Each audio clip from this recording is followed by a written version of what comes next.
चले गई, मजा ही नहीं आएगा तुझे। रात को अगर ईशा की छूट गई तो ऐसा लगेगा जैसे मेरी दुनिया छूट गई।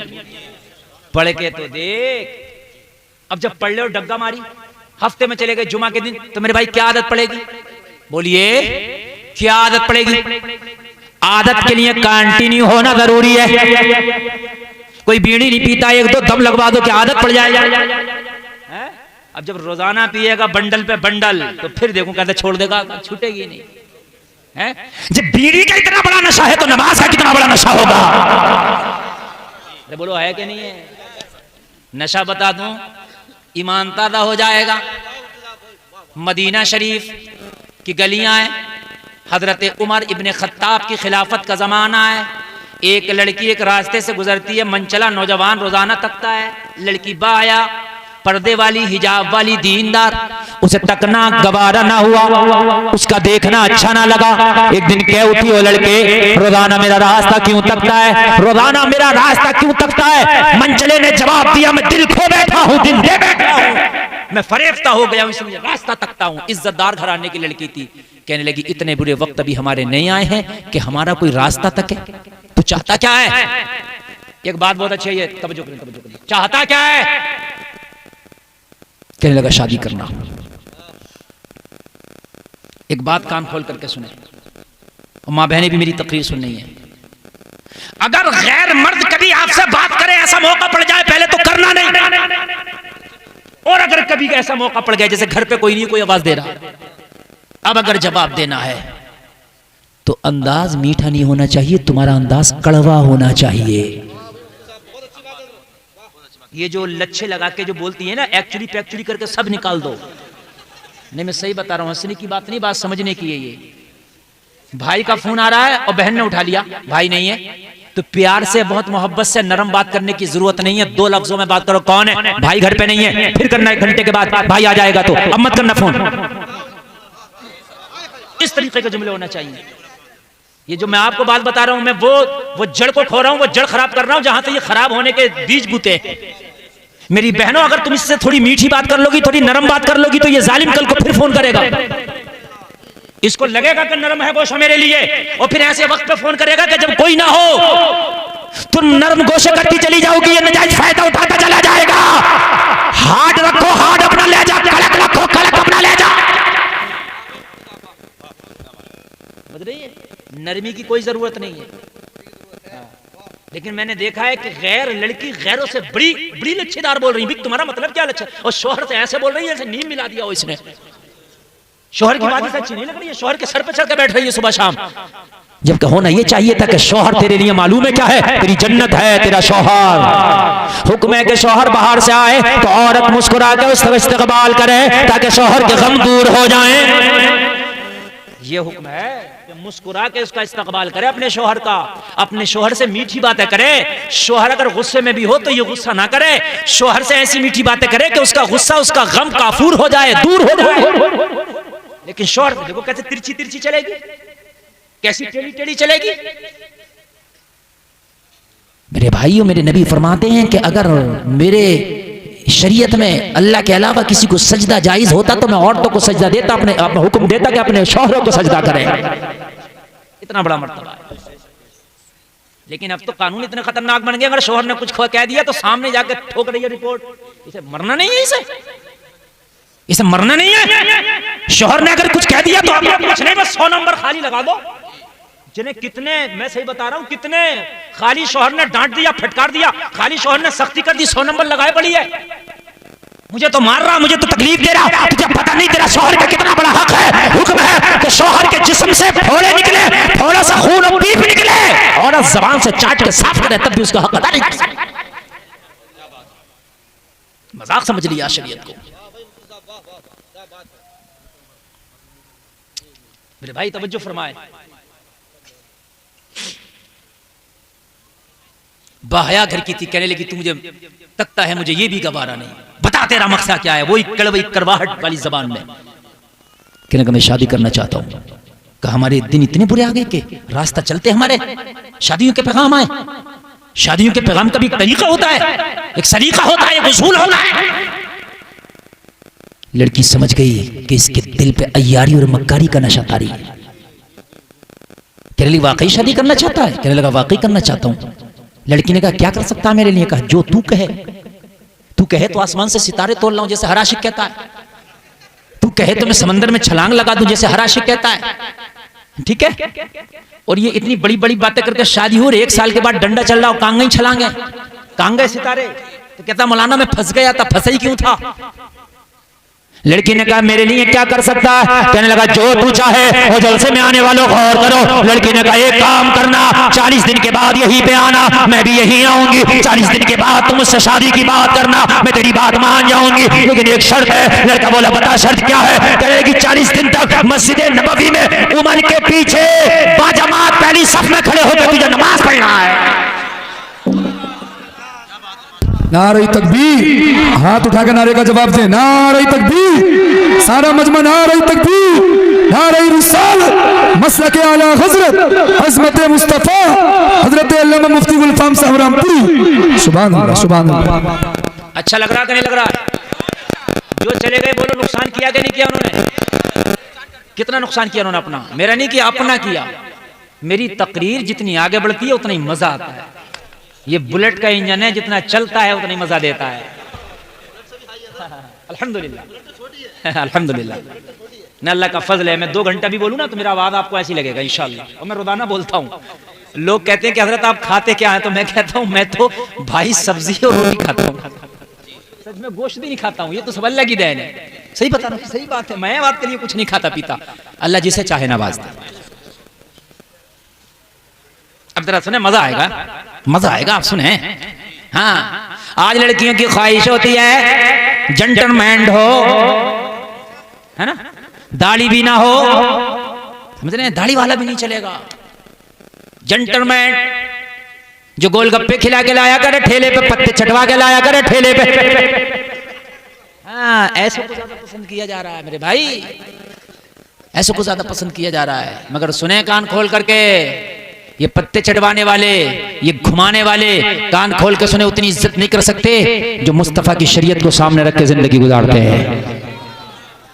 हाँ, समझ रहे हैं? अब ये थोड़े दिन चलती है, ये बस थोड़े दिन, थोड़े दिन।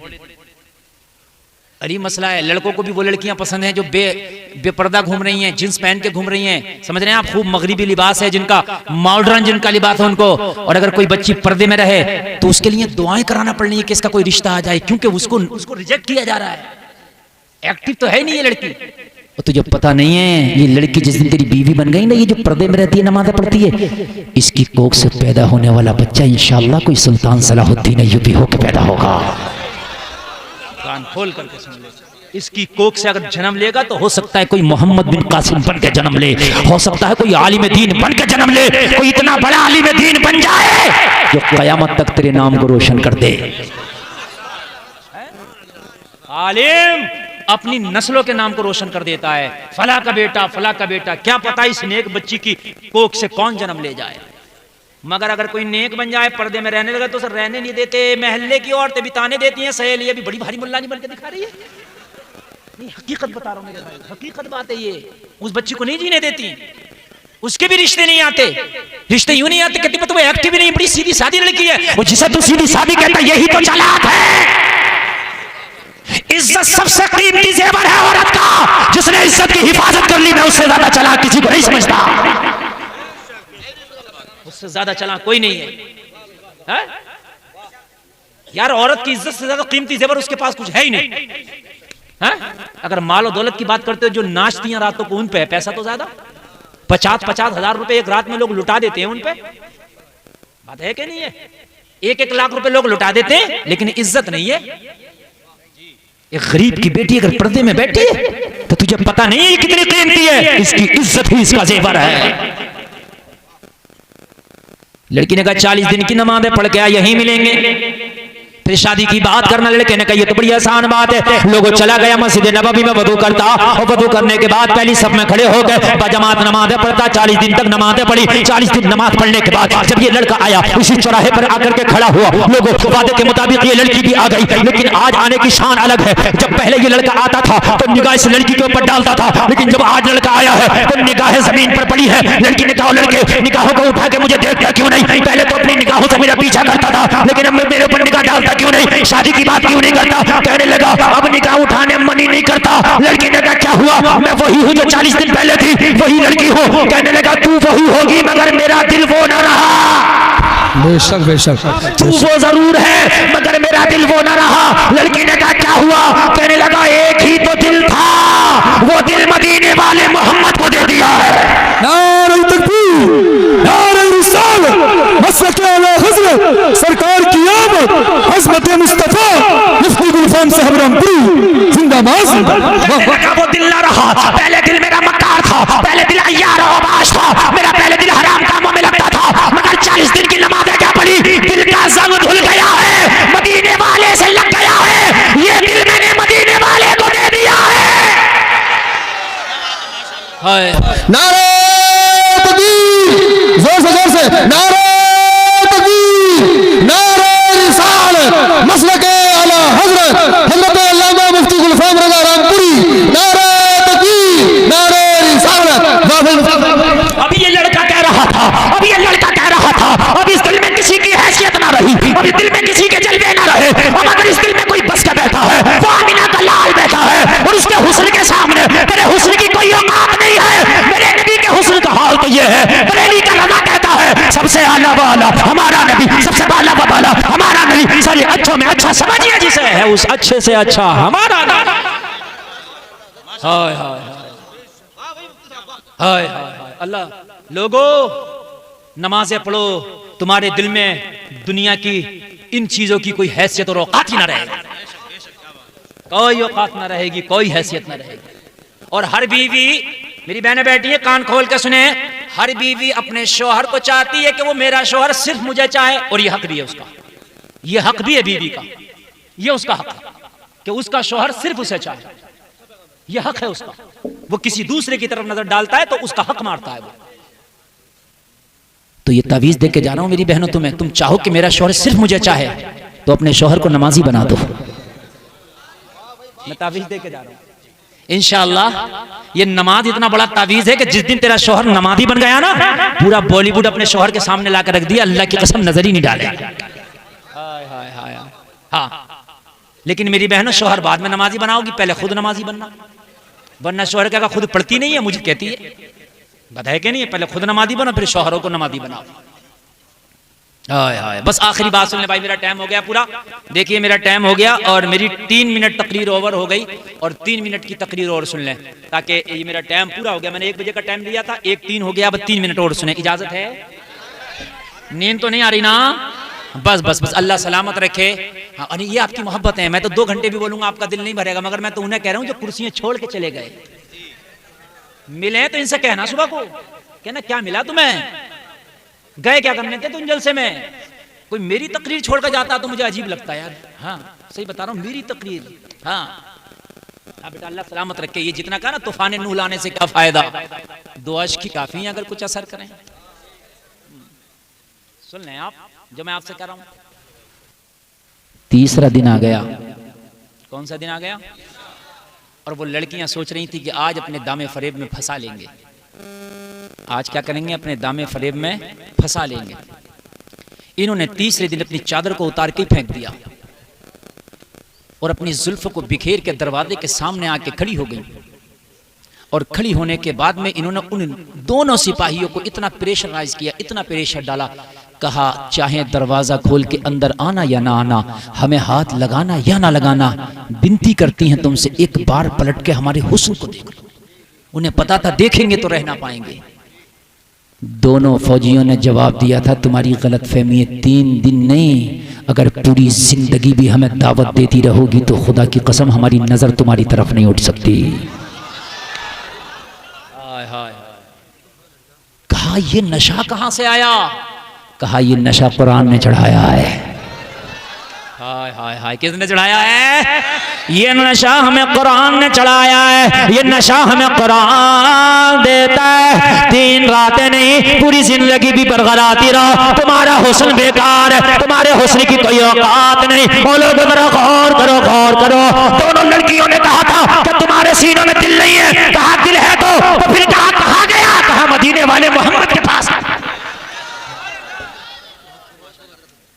उनका झटका था उन्हें दिया है, तेरे लिए कुछ है ही नहीं। हाय हाय हाय, पांचों लड़कियां ऐसी खामोश खड़ी हैं, दांतों में उंगलियां दबा के बोली हाय हाय। ओ सिपाहियों, एक तेरा मजहब है, दुश्मन की बेटी दावत दे रही है, देखने तक तैयार नहीं है। एक हमारा मजहब है कि हमारे बाप हमारे भाइयों ने जंग में भेजा था कि मुसलमानों को अगर तलवार से ना हरा पाए तो तुम्हारे हुस्न के जरिए हराएंगे।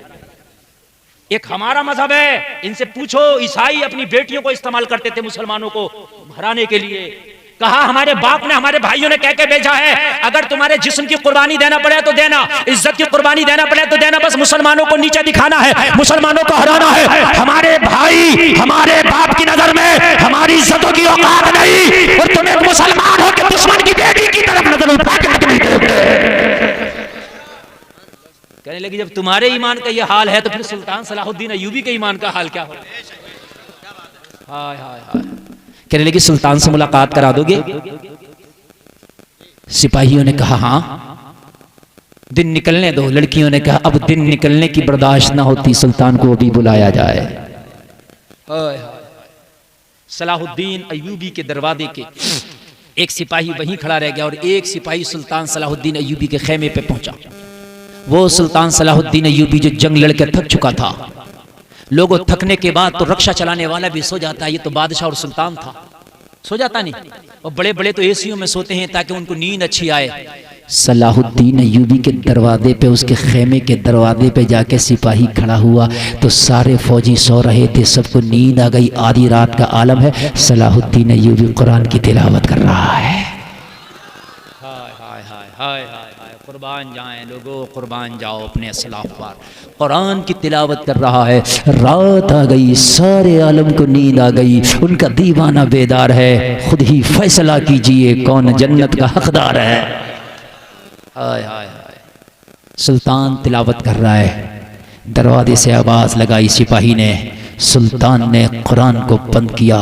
आवाज दिया कौन? कहा हुजूर वो लड़कियों का पहरेदार खड़ा हूँ। कहा क्या चाहता है? कहा लड़कियों ने तलब किया है, अगर आप इजाज़त दें तो लड़कियों को आपके खेमे में ले आऊँ, बात करना चाहती हैं। सलाहुद्दीन अय्यूबी ने कहा नहीं नहीं, वो लड़कियां भी थक गई होंगी, मैं खुद चल के उनके खेमे तक जाऊंगा। सलाहुद्दीन अय्यूबी थोड़ी ही देर के बाद उन लड़कियों के खेमे पे खड़ा था। कहा दरवाजा खोलो, अंदर जाना चाहता हूँ। सिपाहियों ने पकड़ लिया, सुल्तान अंदर नहीं जाने देंगे, दुश्मनों की लड़कियां पता नहीं क्या शोबदा बना के बैठी हूं, क्या पता क्या सोचा हो, तुम्हारे साथ में हम साथ चलेंगे अंदर। सलाहुद्दीन ने कहा कोई साथ नहीं जाएगा, मेरी मौत लिखी है तो कोई बचा नहीं सकता, और मेरी मौत लिखी नहीं है तो मुझे कोई मार नहीं सकता। सलाहुद्दीन अय्यूबी ने जैसे ही कदम रखा, पांचों लड़कियां ऐसे खड़ी थी जैसे शर्फो हया की देवी बन गई हों। चादर डाल ली, चेहरों को छिपा लिया, बालों को छिपा लिया। सिपाहियों ने कहा 3 दिन तक से हमें टॉर्चर कर रही थी, अब क्यों छिपा लिया? कहा सलाहुद्दीन अय्यूबी के कदम की ऐसी धमक है कि हमारे दिलों को हिला के रख दिया है। हाय हाय। सुल्तान ने कहा क्यों बुलाया है? कहा बुलाने की बस एक ही वजह थी, अब कुछ नहीं चाहिए। सुल्तान सलाहुद्दीन अय्यूबी तेरे हाथ पे कलमा पढ़ना चाहते हैं। हाय हाय हाय। कहा तुम तो मेरे दुश्मन की बेटी हो। कहा सलाहुद्दीन अय्यूबी कसम खा के कहते हैं हमारी इज्जतों की हिफाजत है हमारे बाप हमारे भाई ना कर सके, जो इज्जतों की हिफाजत है तेरे सिपाहियों ने की है। इल्लल्लज़ीना आमनू, जो ईमान लाए वो घाटे से बाहर है। व आमिलु सालिहात, और जिन्होंने नेक काम किए। और तीसरी वो तवासौ बिल हक़, जिन्होंने हुकूक की तलकीन की, हक की अदायगी की। और चौथा व तवासौ बिस सब्र, और जिसने सब्र की तलकीन की, सब्र को के दामन को हाथ में पकड़ा। जिन्होंने ये 4 काम किए, ईमान, नेक अमल, हक, सब्र, ये 4 काम किए, अल्लाह फरमाता वो घाटे से बाहर है। अल्लाह ये 4 काम करने की हमें तौफीक अता फरमाए। कहने में खता हुई तौबा करता हूँ, माफ़ फरमाए। इस्लाम जिंदाबाद, कौम मुस्लिम पाइंदाबाद। कलमा शरीफ पढ़े ला इलाहा इल्लल्लाह मुहम्मदुर रसूलुल्लाह।